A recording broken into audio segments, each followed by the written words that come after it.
see them. Show me your papers right now or you're detained. I'm a Texas detective. Here's my badge. I don't care what that says. You're not authorized here. This Get on is the my ground. official Texas PD ID. How about Call my that? supervisor. This is unlawful detention. You're under arrest. Turn around now or I... Citizenship? You need to state your citizenship right now. Excuse me? I'm just walking to my gate. I didn't ask where you're walking. I asked for your papers. You fit the profile of a recent alert. Citizenship. Now. Officer, I am an American citizen. I am simply trying to get home after a work trip. You have no probable cause to stop me. I decide what probable cause is, sweetheart. And right now, your attitude is giving me plenty. Let me see a passport or a green card. I don't carry a passport for domestic travel. I have my Texas driver's license and my credentials in my bag. If you let me reach, don't you reach for anything. Hands where I can see them. You want to play the hard way? We can play the hard way. Turn around. I am identifying myself as a law enforcement officer. I am reaching for my badge. If you touch me without cause, you are making a grave mistake. That's it. Turn around. You're under arrest for failure to comply and resisting federal agents. Hands behind your back before I put you on the ground. The metallic clack of handcuffs ratcheting tight echoed through the near-empty corridor, louder than the distant hum of the vending machines, sealing a fate that neither person fully understood in that volatile moment. Keisha Dubois never thought that 18 years of flawless service to the state of Texas, 3 commendations for valor, and a reputation as one of Houston's sharpest homicide detectives would end up meaning absolutely nothing in the fluorescent purgatory of George Bush Intercontinental Airport. It was 11:42 p.m. on a Tuesday in mid-November, the kind of stale, recycled air night where the terminal feels less like a transit hub and more like a holding cell for the weary. The air conditioning was blasting with that aggressive, freeze-drying intensity peculiar to Texas public buildings, chilling the sweat on Keisha's back, sweat born not from exertion, but from the sudden, spiking adrenaline of a predator entering her peripheral vision. She stood near Gate C-14, the polished terrazzo floor reflecting the harsh overhead lights that buzzed with a sound only audible when the crowds were gone. She was wearing comfortable travel clothes, gray sweatpants, a hoodie with the logo of her son's university, and running shoes. To the untrained eye, or perhaps the willfully ignorant one, she looked like anyone else, tired, civilian, perhaps vulnerable. But Keisha was anything but vulnerable. Even off the clock, her situational awareness was a hum in the back of her skull, a radar that never truly powered down. She could not simply walk away. The corridor funneled toward a single checkpoint, Security Station C South, and the man now blocking her path stood precisely at its throat. Behind her, the gate area dead-ended at locked service doors. More critically, her service weapon, a Glock 19 checked in accordance with TSA protocols, waited in baggage claim on the lower level. If she abandoned retrieval, the firearm would be flagged as unclaimed ordnance within 90 minutes, triggering a federal incident report that could cost her badge. She was trapped by architecture and regulation alike. This is the story of how one man's arrogance collided with one woman's unshakable discipline. It is the story of how a system designed to intimidate was dismantled, piece by piece, by the very laws it claimed to uphold. It is a story about the assumption of power versus the reality of authority, and how a $16.7 million verdict became the only language a bully could understand. Keisha Dubois was born in the 3rd Ward of Houston, a neighborhood that pulses with history, culture, and the complicated legacy of the South. The humidity of the Gulf Coast was a physical weight in her childhood, a heavy blanket that smelled of damp earth, magnolia, and the distant, oily tang of the refineries that lit up the night horizon like a dystopian city. She was the middle child of 3, born to Marcus, a diesel mechanic who scrubbed grease from his knuckles with pumice soap every evening, and Elena, a school nurse who could diagnose a fever from across a playground. They were not wealthy, but they were proud. The Dubois home was a bungalow with peeling paint, but a manicured lawn, a testament to Marcus's belief that dignity started at the curb. Growing up, Keisha saw the ravages of the crack epidemic tear through the fabric of her community. She saw neighbors she loved transform into ghosts, hollowed out by addiction. But she also saw the other side, the heavy-handed, often brutal response of law enforcement. She watched patrol cars roll through her streets like occupying tanks, officers who looked at her father not as a hard-working mechanic, but as a potential threat. A specific incident during her childhood crystallized her future. She was 12 years old, walking home from the corner store with a carton of milk. A patrol car screeched onto the sidewalk, cutting off 2 teenage boys ahead of her. The officers jumped out, guns drawn, screaming commands. Keisha froze, clutching the milk so hard the cardboard buckled. She watched as the officers threw the boys, honor roll students she knew from church, onto the concrete. There were no questions asked, only force applied. When her father tried to intervene, explaining who the boys were, he was threatened with arrest. That night, Keisha didn't cry. She sat at the kitchen table, watching her father ice a bruise on his arm, and made a silent vow. She wouldn't just survive the system, she would infiltrate it. She would become the officer who didn't scream, the detective who asked questions first. Her educational path was marked by a ferocious, quiet intensity. She graduated valedictorian of her high school, her speech focused on the concept of just authority. She attended the University of Houston on a partial academic scholarship, working nights at a 24-hour diner to cover the rest. She majored in criminal justice with a minor in psychology, understanding early on that policing was as much about the mind as it was about the law. She faced the dual headwinds of being black and female in a field dominated by white men, but she parried every challenge with citations and composure. Keisha graduated summa cum laude and immediately enrolled in the Houston Police Academy. It was a grueling 6 months. The physical demands were punishing. Miles of running in the humid heat, hand-to-hand combat drills that left her bruised and aching. But the psychological toll was heavier. She was one of only 3 black women in her class. Instructors rode her harder, expecting her to quit. "You too soft for this, Dubois," a tactical instructor screamed in her face during a tear gas drill. "I'm exactly what this city needs, sir," she choked out, eyes streaming but voice steady. She graduated in the top 5% of her class. Her professional career was a steady ascent powered by results. She started in patrol, working the night shift in the very neighborhoods she grew up in. She became known for her ability to de-escalate. Where other officers saw defiance, she saw fear. Where they saw a suspect, she saw a citizen. She made detective, moving into robbery, and eventually, homicide. Her colleagues called her the archivist because of her case files, meticulous documentation of every interview, every scrap of evidence, every procedural step. She knew that a case wasn't won on the streets, it was won in the courtroom. By the night in question, Keisha Dubois was an institution within the department. She had solved cold cases that had gathered dust for decades.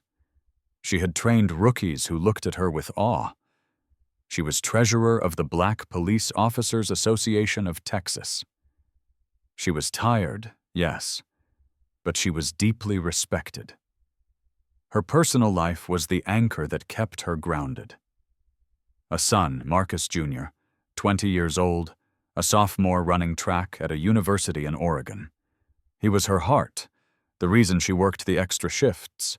She loved jazz clubs, old vinyl records, and gardening, kneeling in the dirt to remind herself that things could grow. But on this Tuesday night, she wasn't Detective Dubois, the legend. She wasn't Mom. She was just a black woman in a hoodie, standing in an airport, about to meet a man who saw none of her history, none of her sacrifice, and none of her humanity. Silas Goins was a man built of insecurities, layered over with government-issued body armor.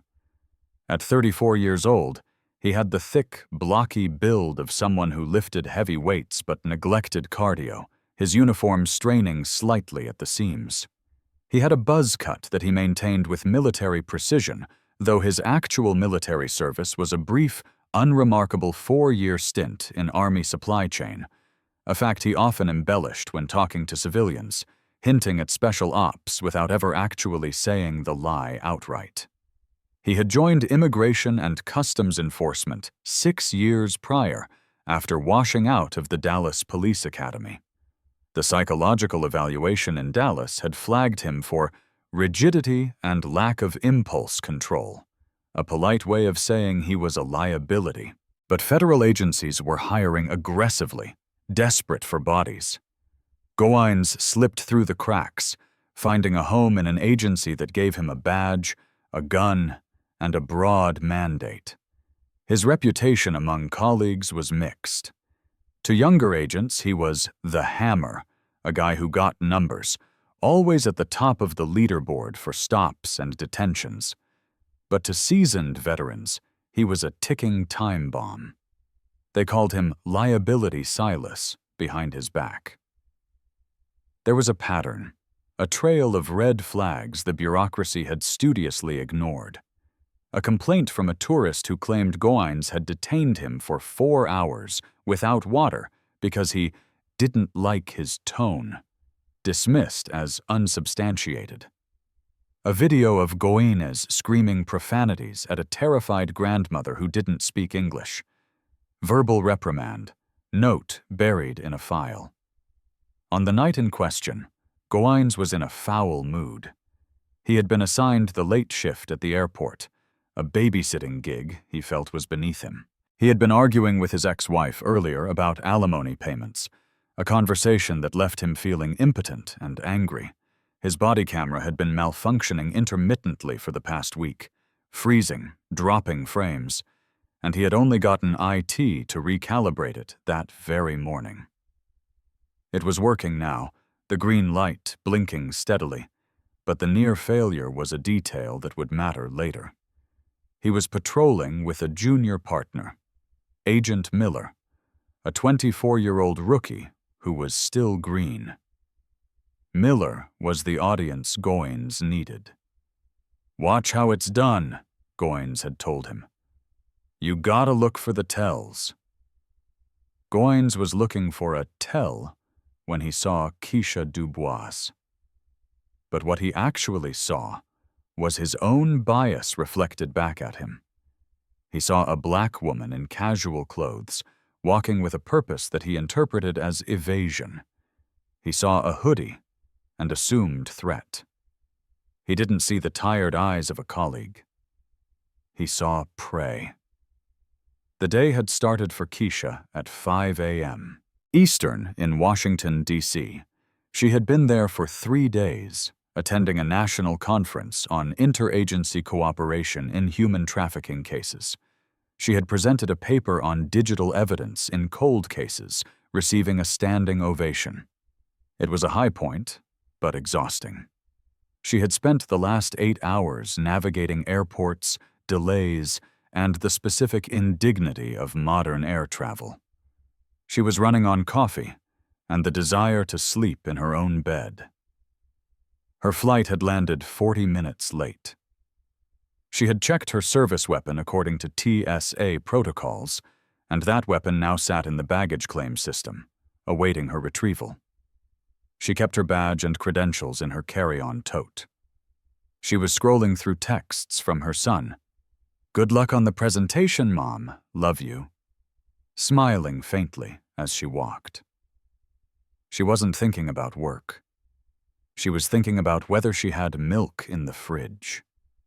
She was completely, utterly off duty. Silas Goines, conversely, was peeking. The terminal was quiet, which meant targets were scarce, which meant he had to be aggressive. He and Miller stood near a pillar, observing passengers from the late flights. "Check that one," Goines muttered, nodding toward Keisha. "The lady in the sweats?" Miller asked. "She looks normal." "That's what they want you to think. Look at the walk. Head down, moving fast. She's got mule written all over her." It was a fabrication. Keisha was looking at her phone, but Goines had already written the script in his head. He pushed off the pillar, stepping into the center of the walkway, blocking her path. The terminal was a cavern of glass and steel.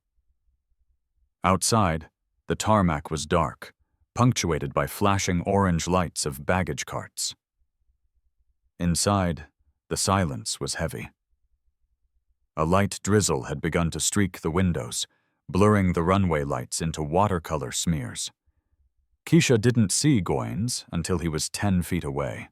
He moved with a swagger she recognized instantly, the bull in the china shop approach she had corrected in 100 rookies. "Excuse me," Keisha said, stepping to the side. "Hold up." Goines stepped to block her again. His hand rested near his belt, close to his weapon. "We need to have a chat." Keisha stopped. She looked up from her phone, eyes narrowing. She took in the uniform. ICE. The tactical vest. The nameplate. Goines. The body camera on his chest. Green light blinking. "Can I help you, Agent?" Her voice was calm, the practiced neutral tone of a detective. "Where are you coming from?" Goines demanded. "I just deplaned from D.C. Is there a problem?" "D.C.," Goines repeated, as if the capital were a known drug den. "And where do you live?" "Here in Houston." "Agent, am I being detained?" "I'm asking the questions. Let me see some ID." This was the pivot point. Keisha knew the law. She knew that in a consensual encounter, she didn't have to show anything. But she also knew the reality of being black in America. And she knew her weapon was waiting downstairs. If she didn't retrieve it within the TSA window, she would face a bureaucratic nightmare. She decided to de-escalate. "I can show you my ID. It's in my bag." "Citizenship? You need to state your citizenship right now," Goines barked. When Keisha said, "Officer, I am an American citizen," she wasn't just stating a fact, she was asserting rights. Goines heard it as defiance. "I decide what probable cause is, sweetheart." The word hung in the air, a misogynistic slur wrapped in a drawl. Keisha's internal calculus shifted. He's not listening. He's escalating. Preservation mode. She knew the Axon Body 3 camera was recording. 160-degree field, audio capture. It was her best witness. "I am identifying myself as a law enforcement officer," she said clearly, enunciating for the microphone. "That's it! Turn around!" Goines shouted. The few other travelers in the corridor stopped. A businessman froze, roller bag handle in hand. A young couple looked up, eyes wide. Phones appeared, the glowing rectangles of accountability. Keisha turned slowly. She stood tall. She put her hands behind her back, interlacing her fingers. She was protecting herself by making herself defenseless. Goines grabbed her wrist. His grip was unnecessarily hard, a punitive squeeze. He wrenched her arms up, forcing her torso forward. Pain shot through her shoulder, an old rotator cuff injury flaring. "I am complying," Keisha said loudly. "I am not resisting. You are hurting my shoulder." "Stop fighting me," Goines yelled for the camera. "I am not fighting. I am a detective with the Houston Police Department. My badge is in the front pocket of my bag. You are making a mistake." Miller stepped forward, uneasy. Silas. She said she's a cop." "They all say that." Goines slapped the cuffs on. Click, click. Shut up and check her bag. Keisha felt the cold steel bite into her wrists. The humiliation was a hot wave. To be handcuffed in her own city, in a terminal she had walked through 1,000 times. But she held it together. She was the archivist. She was gathering evidence. Goines shoved her toward a row of seats. Sit. Don't move. Miller picked up her tote bag. He opened the front pocket. He pulled out a leather wallet. He flipped it open. The gold badge of the Houston Police Department gleamed under the fluorescent lights. Below it, Detective Keisha Dubois, Homicide Division. Miller froze. He looked at the badge. He looked at Keisha. He looked at Goines. Silas, Miller whispered. What? Goines was breathing heavy. Silas, look.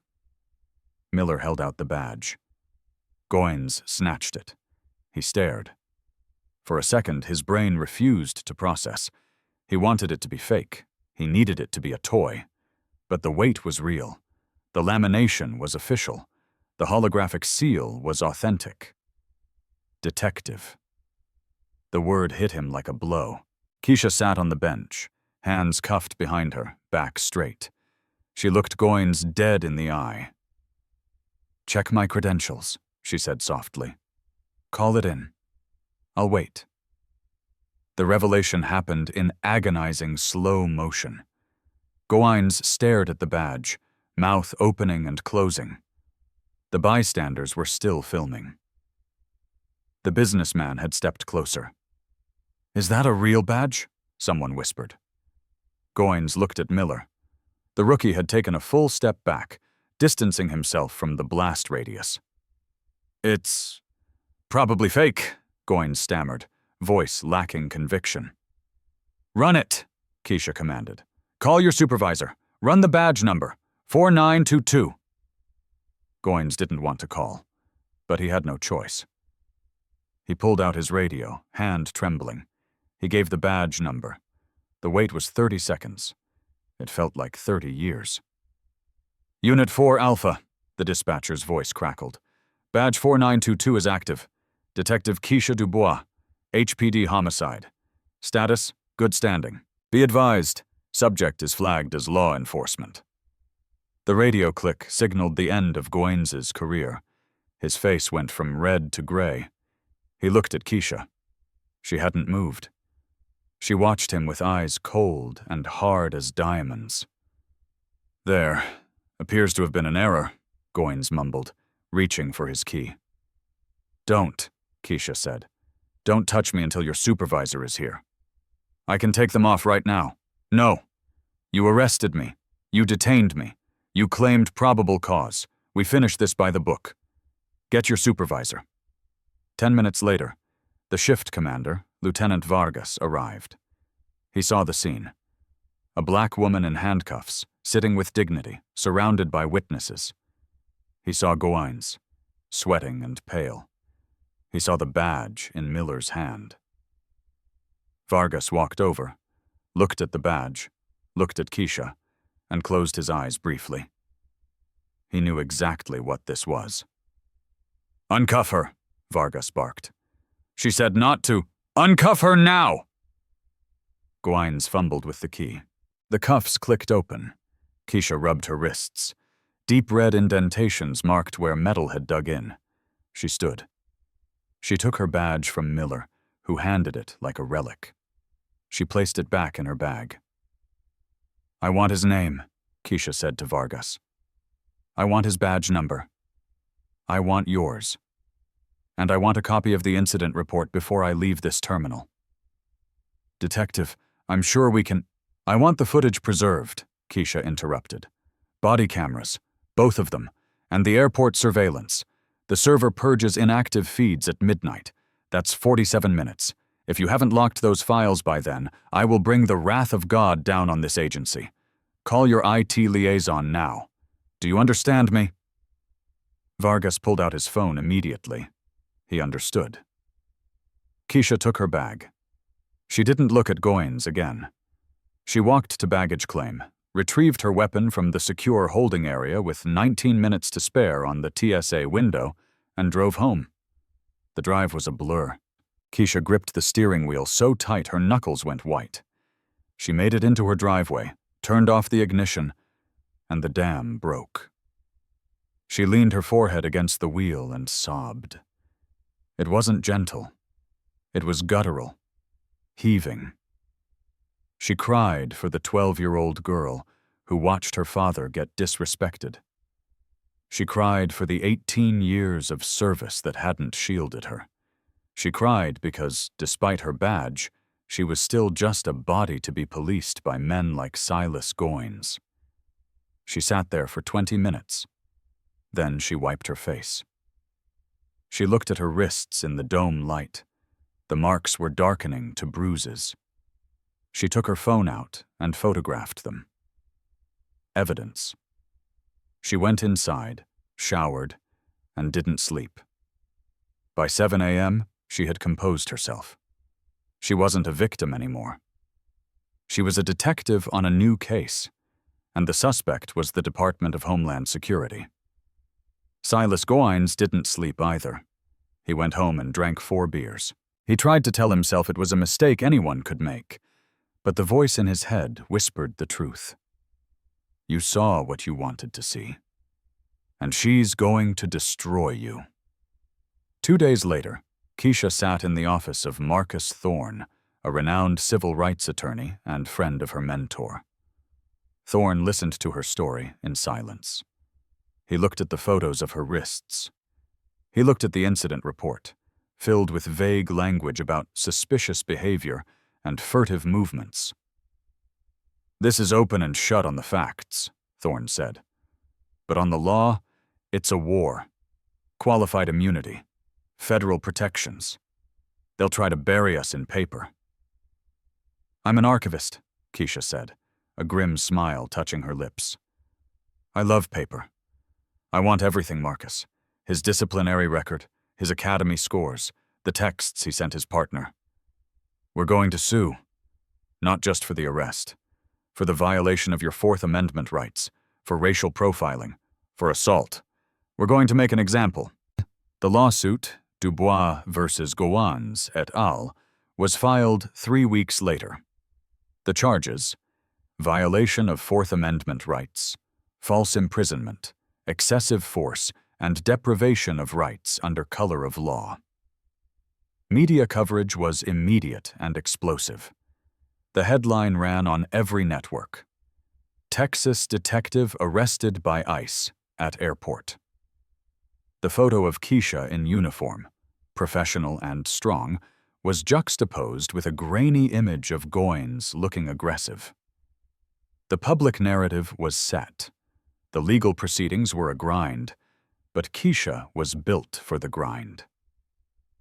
During discovery, the government tried to withhold the body camera footage, claiming sensitive security information. Thorne went to a federal judge and argued public interest. The judge agreed, but with a caveat. The footage had to be authenticated. The first file the government produced was corrupted, frames missing, audio cutting out at critical moments. Thorne suspected intentional tampering and demanded forensic analysis. The independent firm charged $12,000, an expense Keisha paid from savings, and determined the corruption was consistent with a botched export from the evidence server, not deliberate editing. The original file was recovered from a backup partition. When the intact footage was finally reviewed, it was over. The video showed everything. Keisha's calm demeanor, Goines' immediate aggression, the clear identification, the sweetheart comment, the physical escalation initiated entirely by Goines. But the smoking gun was the audio from seconds before the encounter. Goines' microphone had a 30-second buffer that captured audio prior to activation. Check that one, Goines' voice was recorded saying. She's got mule written all over her. Based on what? Miller asked. Just look at her. Walking like she owns the place. Let's knock her down a peg. Let's knock her down a peg. It wasn't about security. It wasn't about immigration. It was about ego and bias. It was proof of malice. The trial began 14 months after the incident. The federal courthouse in Houston was packed. Civil rights leaders, off-duty police officers, and community members filled the gallery. Keisha walked in every day in her dress uniform, gold detective badge shining. When the footage was played for the jury, 12 Texans of diverse backgrounds, the room was silent. They watched Goans bully a woman who was clearly compliant. They heard the clack of the cuffs. Keisha took the stand on the third day. She didn't cry. She spoke with the precision of an expert witness. "I have arrested over 200 people in my career," she told the jury. "Murderers, rapists. Never once did I treat them with the disrespect Agent Goins showed me. I followed the law. He followed his prejudice." "Why didn't you fight back physically?" the defense attorney asked. "Because I am a black woman in America," Keisha said, looking directly at the jury. "If I had raised my hand, I wouldn't be here testifying today. I would be a hashtag." The defense had no answer. When Goins took the stand, he crumbled. Under cross-examination, he admitted he had no specific intelligence on Keisha. He admitted he hadn't seen a crime committed. He admitted he was frustrated with his shift. "So, Agent Goins," Thorne asked, "you arrested a decorated detective because you were bored and she looked like someone you could bully." I used my discretion," Goins stammered. "You mean—" Goins stopped, swallowed. "I mean, I followed my training." "Your training told you to call a citizen sweetheart. Your training told you to say, 'Let's knock her down a peg'?" Goins had no answer. "You used your bias," Thorne corrected. The jury deliberated for 4 hours. When they returned, the verdict was unanimous. Liable on all counts. Then came damages. The jury had to decide what Keisha's dignity was worth. The foreman read the numbers. Compensatory damages for emotional distress and physical injury, $1.7 million. Punitive damages, to punish the conduct and deter future violations, $15 million. Total award, $16.7 million. The courtroom erupted. Keisha closed her eyes and let out a breath she felt she had been holding for 2 years. It wasn't about the money. It was about validation. The system had worked, but only because she had forced it to. The consequences were swift and severe. Silas Goins was terminated 3 days after the verdict. The agency threw him to the wolves. He was stripped of his pension. The local district attorney opened a criminal probe, though charges were eventually pled down to a misdemeanor. He would never carry a badge again. Agent Miller was suspended and required to undergo intensive retraining. He testified against Goins, saving his job but ruining his reputation among the old guard. The Department of Homeland Security announced a sweeping overhaul of their encounter policies. New training modules were developed, specifically using the Dubois case as a what not to do scenario. Every agent in the country had to watch the video. Keisha became the face of reform. Keisha didn't keep the money. She kept enough to pay off her mortgage and ensure Marcus Jr. would graduate debt-free from law school. He had decided to become a prosecutor. The rest she poured into the Just Authority Foundation, a nonprofit providing legal defense for citizens wrongfully detained by federal agents. She funded scholarships for minority women entering law enforcement. She wanted to flood the system with people who looked like her. She retired from HPD a year later. She was tired of being a symbol. She wanted to just be Keisha. Today, Keisha Dubois lives a quiet life. She lectures at universities about constitutional rights. She tends her garden. She travels, always carrying her passport, even for domestic flights, a lingering scar of her trauma. Silas Goins works security at a warehouse on the outskirts of Houston. He tells coworkers he was screwed by the system, that political correctness cost him his career. He is a bitter man, trapped in a prison of his own making, unable to see that the key to his cell was always in his own hand, simply treating people with basic human dignity. The story of Keisha Dubois is a victory, yes, but it is also a warning. It reminds us that rights are not self-executing. They must be demanded. They must be defended. Keisha won because she knew who she was. She won because she knew the law better than the man trying to enforce it.